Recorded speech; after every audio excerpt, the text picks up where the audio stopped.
ब्रह्माय विष्णुरूपाय शिवतेजस्वरूपिणे जीवकारुण्यहिताय प्रेमदेवाय ते नमः। సనాతన ధర్మ సమాజము వ్యవస్థాపకులు, తపోవనము ఆశ్రమము సంస్థాపకులు బ్రహ్మచారి మహర్షి సద్గురు శ్రీ శ్రీ శ్రీ ప్రేమానంద స్వాముల వారి గురుపాద పద్మములకు సాష్టాంగ నమస్కారములు. కార్తీక పురాణము 8వ అధ్యాయము. శ్రీ హరినామస్మరణ ధన్యోపాయం. వశిష్ఠుడు చెప్పినదంతా విని, మహానుభావ, తమరు చెప్పిన ధర్మములన్నింటినీ శ్రద్ధగా వింటిని. అందు ధర్మము బహు సూక్ష్మమనియు పుణ్యము సులభంగా కలుగుననియు, అది నదీ స్నానము, దీపదానము, ఫలదానము, అన్నదానము, వస్త్రదానము వలన కలుగుననియు చెప్పితిరి. ఇట్టి స్వల్ప ధర్మముల చేతనే మోక్షము లభించుచుండగా వేదోక్తముగా యజ్ఞయాగాదులు చేసిన గాని పాపములు పోవని మీ వంటి మునిశ్రేష్ఠులే చెప్పుచుందురు గదా. మరి తమరు ఇది సూక్ష్మములో మోక్షముగా కనబరిచినందుకు నాకు అమితాశ్చర్యము కలుగుచున్నది. దుర్మార్గులు కొందరు సదాచారములను పాటింపక వర్ణశంకరులై రౌరవాది మహాపాపములు చేయువారు ఇంత తేలికగా మోక్షము పొందుట వజ్రపు కొండలను గోటితో పెకలించుట వంటిది. మహాసముద్రములో కొట్టుకుపోవువాడు గడ్డి పరకనాధారంగా చేసుకొనుట వంటిది. కావున దీని మర్మమును విడమర్చి విపులీకరించ కోరెను, ప్రార్థించుచున్నాను అని కోరెను. అంతటా వశిష్ఠుల వారు చిరునవ్వు నవ్వి, జనక మహారాజా, నీవు వేసిన ప్రశ్న సహేతుకమైనదే. నేను వేదాంగములను కూడా పఠించితిని. వానిలో కూడా సూక్ష్మ మార్గాలు ఉన్నవి. అవి ఏమనగా సాత్విక, రాజస, తామసములని ధర్మము 3 రకములు. సాత్వికమనగా దేశకాల పాత్రలు 3ను సమకూడిన సమయమున సత్వమను గుణము జనించి ఫలమంతయును పరమేశ్వరార్పితము గావించి మనోవాక్కాయ కర్మలచే నొనర్చిన ధర్మము. ఆ ధర్మమందు ఎంతయో ఆధిక్యత కలదు. సాత్విక ధర్మము సమస్త పాపములను నాశనమునర్చి పవిత్రులను చేసి దేవలోక భూలోక సుఖములు చేకూర్చును.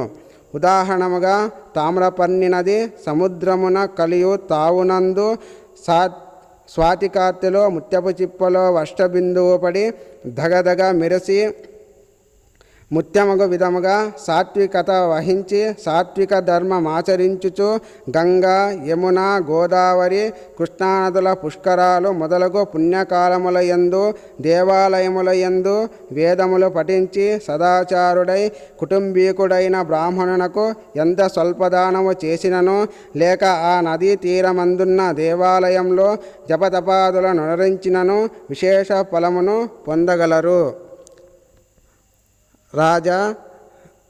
రాజస ధర్మమనగా ఫలాపేక్ష కలిగి శాస్త్రోక్త విధులను విడిచి చేసిన ధర్మం. ఆ ధర్మం పునర్జన్మ హేతువై కష్టసుఖాలు కలిగించున దగును. తామస ధర్మమనగా శాస్త్రోక్త విధులను విడిచి దేశకాల పాత్రలు సమకూడని సమయమున వ్రతాచరణార్థం చేయు ధర్మం. ఆ ధర్మం ఫలము నీయదు. దేశకాలపాతలు సమకూడినప్పుడు తెలిసి గాని తెలియక గాని ఏ స్వల్ప ధర్మం చేసినను గొప్ప ఫలమునిచ్చును. అనగా పెద్ద కట్టెల గుట్ట చిన్న అగ్ని కణములతో భస్మమగునట్లు శ్రీమన్నారాయణి నామము తెలిసి గాని తెలియక గాని ఉచ్చరించిన వారి సకల పాపములు పోయి ముక్తి నొందుదురు. దానికొక ఇతిహాసము కలదు. అజామీలుని కథ. పూర్వకాలమందు కన్యాకుబ్జమను నగరమున 4 వేదములు చదివిన ఒక విప్రుడు గలడు. అతని పేరు సత్యవతుడు. అతనికి సకల సద్గుణరాశియగు హేమవతి అను భార్య కలదు. ఆ దంపతులు అన్యోన్య ప్రేమ కలిగి అపూర్వ దంపతులని పేరు బడసిరి. వారికి చాలా కాలమునకు లేక ఒక కుమారుడు జన్మించెను.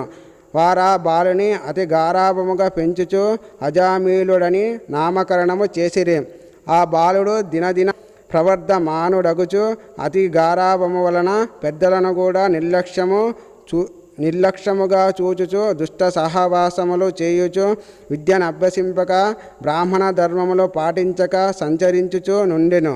ఈ విధముగా నుండగా కొంతకాలమునకు యవ్వనము రాగా కామాంధుడై మంచి చెడ్డలు మరచి యజ్ఞోపవీతము త్రెంచి మద్యము సేవించుచు ఒక ఎరుకల జాతి స్త్రీని వలచి నిరంతరము విషయలోలులతో తేలియాడుచు ఇంటికి రాకుండా తల్లిదండ్రులను మరచి ఆమె ఇంటనే భుజించుచుండెను. అతి గారావము ఎట్లో పరిణమించినదో వింటివా రాజా? తమ బిడ్డలపై తల్లిదండ్రులకు ఎంత అనురాగమున్నను పైకి తెలియపరచక చిన్ననాటి నుంచి అదుపు ఆజ్ఞలలో నుంచకపోయిన ఎడల ఈ విధంగానే జరుగును. కావున అజామీలుడు కులభ్రష్టుడు కాగా వాని బంధువులతనిని విడిచిపెట్టిరి.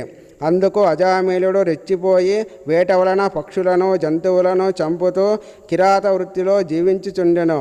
ఒక రోజున ఆ ఇద్దరు ప్రేమికులు అడవిలో వేటాడుతూ ఫలములు కోయుచుండగా ఆ స్త్రీ తేనెపట్టుకై చెట్టెక్కి తేనెపట్టు తీయబోగా కొమ్మ విరిగి కిందపడి చనిపోయెను. అజామీలుడు ఆ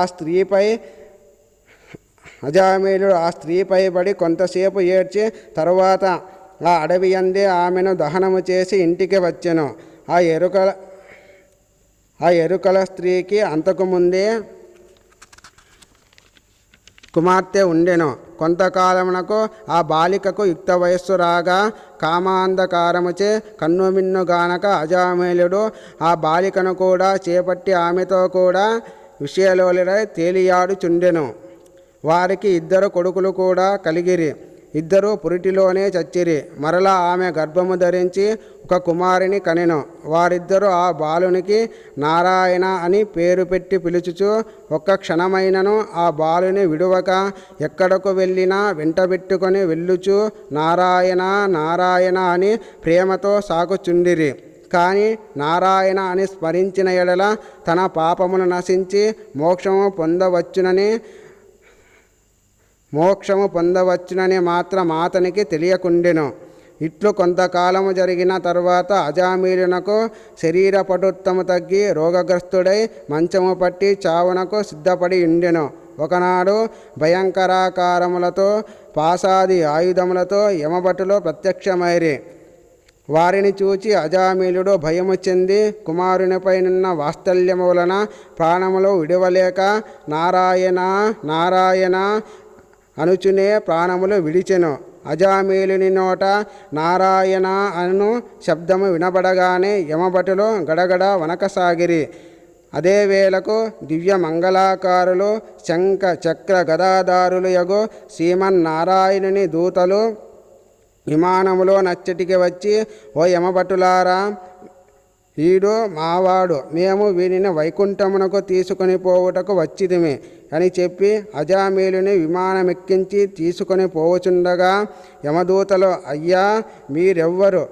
వీడు అతి దుర్మార్గుడు, వీనిని నరకమునకు తీసుకొని పోవుటకు మేమిచ్చటికి వచ్చితిమి గాన వానిని మాకు వదలుడు అని కోరగా విష్ణుదూతలు ఇట్లు చెప్పదొడంగిరి. ఇట్లు స్కాంద పురాణాంతర్గత వశిష్ఠ ప్రోక్త కార్తీక మాహాత్మ్యమందలి 8వ అధ్యాయము 8వ రోజు పారాయణము సమాప్తము.